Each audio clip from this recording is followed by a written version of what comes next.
Hey, Warriors Nation! Before we dive in, I'd like to invite y'all to subscribe to our channel and smash that like button to keep us pumped up to bring you more content. Alright, let's get down to business.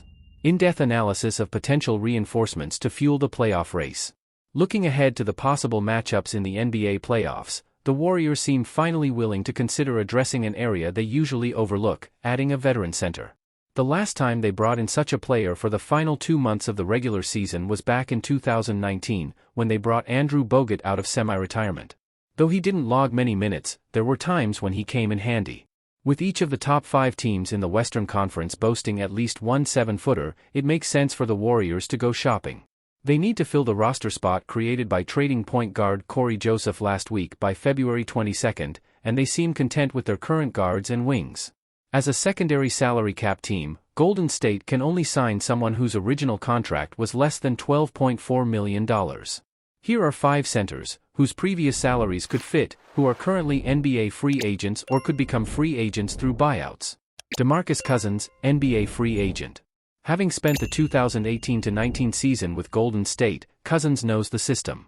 He's 33, younger than Stephen Curry, Draymond Green, and Klay Thompson. He stands at 6'10", weighs 270 pounds, and still possesses offensive prowess, as evidenced by his 30-point game 2 weeks ago in Taiwan. But Cousins' left leg has undergone surgeries to repair a ruptured Achilles tendon and a torn ACL, which limits his mobility and effectiveness in the paint. There's little chance of him switching positions and providing rim protection. Plus, Cousins, according to most accounts, didn't quite fit seamlessly into the team's culture. Andre Drummond, potential buyout candidate.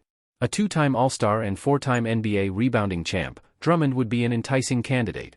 Though not known for his stellar defense, he utilizes his 6'11", 279-pound frame well enough to avoid consistent exploitation. There were talks of trading Drummond a few weeks ago, but the Bulls opted not to make any significant moves. Recent reports suggest that Drummond, who sometimes shares the court with starting center Nikola Vucevic, will likely stay in Chicago as they pursue a spot in the Eastern Conference play-in tournament. Would the Warriors be interested if the Bulls eventually decide to buy out his contract? Very likely. And before we proceed, don't forget to hit that bell icon to receive all notifications from our channel and share this video with your basketball-loving friends. Now, let's delve into some more options for reinforcements to boost the Warriors' journey towards the playoffs. Robin Lopez, potential buyout candidate. The former Stanford center stands tall at 7 feet 1 inch, weighing in at 280 pounds, and he's willing to get physical.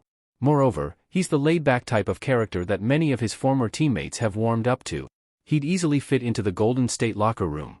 However, Rolo, expected to be waived by the Kings, hasn't been a consistent rotation player since 2022.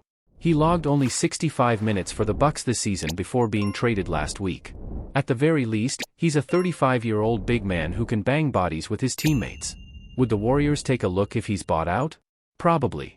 Otto Porter Jr., potential buyout candidate. He was a key member of the Warriors' championship-winning squad in 2022. Signing a 1-year contract at the veteran's minimum, Porter made significant contributions both offensively and defensively. He earned a 2-year deal with Toronto. He plays bigger than his 6'8", 230-pound frame suggests. However, the Warriors had to handle Porter's usage with care, as his left foot requires regular maintenance and rest. He missed 19 games in the regular season and 3 more in the playoffs. He played only 8 games in his first season with the Raptors and just 15 before being traded to Utah last week. Would the Warriors consider the 30-year-old? Only if he could pass a medical evaluation, and there are serious doubts about that. Thaddeus Young, available. There was a time when Young, standing at 6 feet 9 inches and weighing 235 pounds, was a double-double machine. Even as a limited-minute reserve, he can still deliver, as he certainly did for the Raptors. A high-energy player who has spent his 16-year career in the paint, Young is also a great presence in the locker room. The Raptors traded Young, 35, because they're focused on rebuilding. The Nets acquired him as a secondary piece in a trade that brought veteran guard Dennis Schroeder. Young played 23 games with Toronto, including 16 straight as the trade deadline approached. Are the Warriors interested? Possibly. There's no clear indication at the moment, but that could change with market movement in the days to come. With the market subject to change in the coming hours and days, the Warriors could potentially look beyond these 5 players. However, if they make it to the play-in tournament and the playoffs, they won't be able to avoid facing all the 7-footers, including Nikola Jokic, Rudy Gobert, Karl-Anthony Towns, Ivica Zubac, Chet Holmgren, Jusuf Nurkic, and Jonas Valanciunas. This seems to be the year when the Warriors would benefit from adding a center familiar with the rhythms and intensity of the NBA playoffs. And now, Warriors, we want to hear your thoughts on this analysis. Leave your comments below and don't forget to check out the next featured video on the screen. Until next time.